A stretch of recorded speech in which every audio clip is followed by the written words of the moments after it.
Hi, are you looking to make change in your life, but you're not quite sure how to go about it?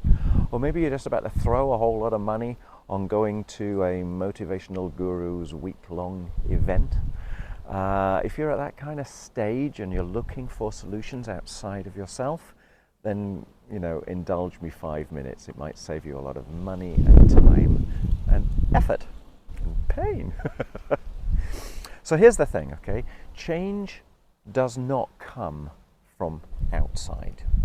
It comes from within, and it comes along at the time that is right for you. You can't push it, okay? You can't force change. Change comes when you're ready for it. Now, you might learn ways to reappraise your stories by reading a book, by going to see a motivational guru, by watching a video, seeing a therapist. It's possible that you can change your worldview and therefore come to the conclusion.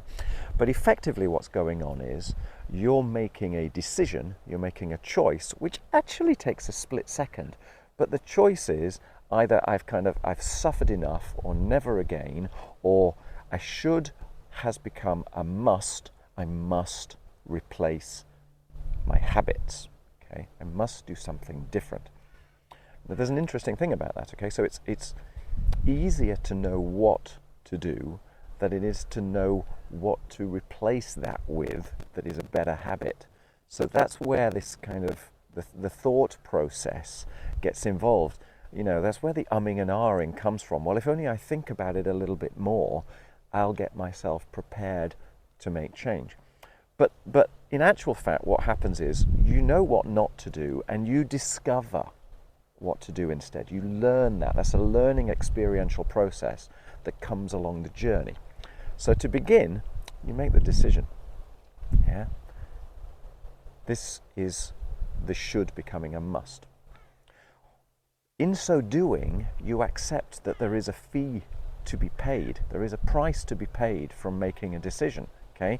When you go towards a certain direction, you're most likely closing other doors, and so there is a fee to be paid by making that decision. So you have to be willing to pay the fee, and then you take action. That's it. You choose, you pay the fee, and you take action. But the point is, people kind of over-grandify it. It's not as if you're finding the new you, okay? Actually, you're finding the real you. So the point of this is that it's more like coming home than it is about reinventing yourself, yeah? And that kind of makes it easier because you've got a compass, right? You know when you're on track. It feels more like you're coming home, yeah? And you head towards that. I hope that's of interest. Yeah? Maybe that'll save you $5,000 on a week-long guru. All right, take care. Bye.